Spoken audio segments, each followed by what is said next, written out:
नमस्कार। इस वीडियो में हम बातें करते हैं एक छोटी सी कविता के संदर्भ में दशरथ विलाप, जिसके रचयिता हैं भारतेंदु हरिश्चंद्र जी। बहुत प्रासंगिक कविता भी है और बहुत मार्मिक कविता भी है, तो जरूर सुनिएगा। रामायण संस्कृत साहित्य के उन विशिष्ट कृतियों में से एक है जिसने पारिवारिक और सामाजिक आदर्श के माध्यम से जीवन की व्यापक दृष्टि को पेश किया है। आप सभी जानते ही हैं, राम और सीता का चरित्र जन जन के लिए प्रेरणा स्रोत है। परंतु जब हम रामायण की बात करते हैं तो कहीं ना कहीं उन सारे परिदृश्य को हम राम और सीता तक ही सीमित करके रख देते हैं। हालांकि बहुत से ऐसे पात्र भी हैं, ऐसे किरदार भी हैं जो उतना ही महत्व रखते हैं, परंतु हमने या समाज ने उनकी अस्मिता को दरकिनार किया या उन्हें उतना महत्व नहीं दिया जिसके वे अधिकारी थे। और उसी में से, उन्हीं उपेक्षित पात्रों में से एक नाम आता है राजा दशरथ का। आप सभी जानते हैं, राजा दशरथ एक चक्रवर्ती सम्राट थे, आदर्श राजा थे, पुत्रों के प्रति प्रेम भाव रखने वाले पिता थे और अपने वचनों के प्रति समर्पित रहने वाले पुरुष भी थे। लेकिन कहीं ना कहीं समाज की नज़रों में या हम सबके नज़रों में राजा दशरथ एक विलेन के रूप में भी नजर आते हैं, जब वे अपने हृदय पर पत्थर रखते हुए राम को वन गमन का आदेश देते हैं।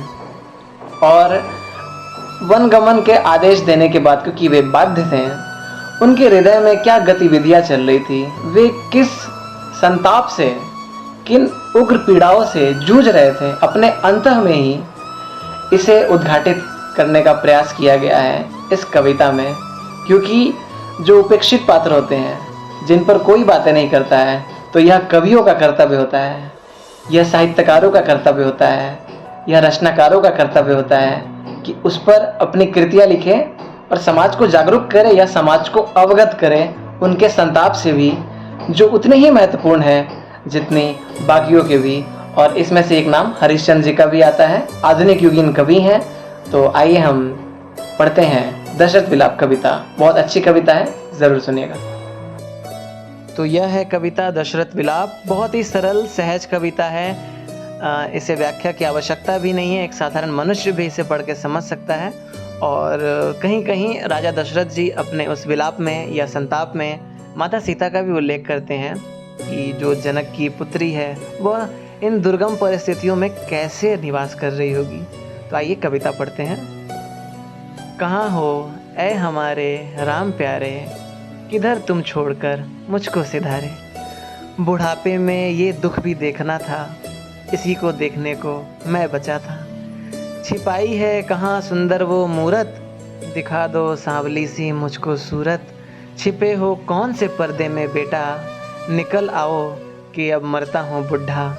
बुढ़ापे पर दया जो मेरे करते, तो वन की ओर क्यों तुम पर धरते।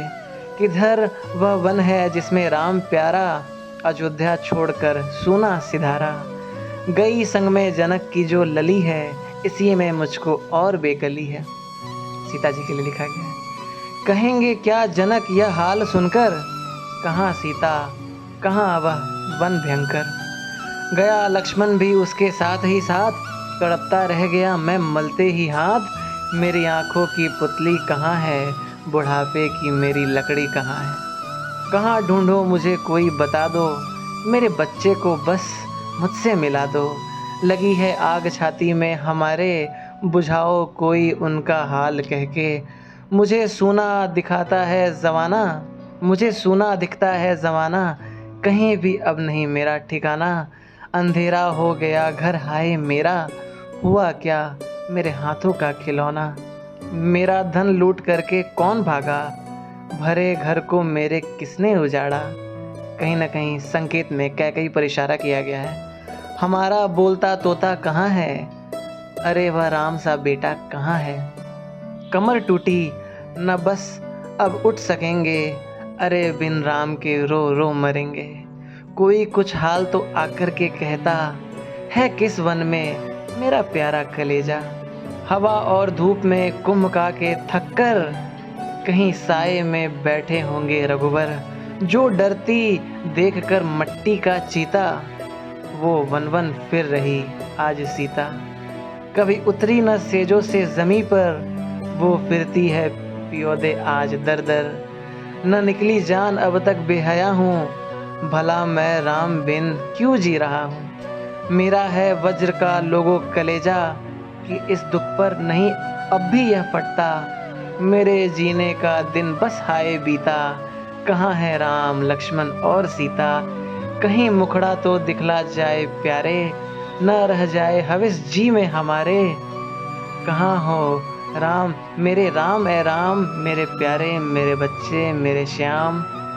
मेरे जीवन मेरे सर्वस्व मेरे प्राण, हुए क्या हाय मेरे राम भगवान। कहाँ हो राम हाँ प्राणों के प्यारे, यह कह दशरथ जी सुरपुर सिधारे। यह कह दशरथ जी सुरपुर सिधारे।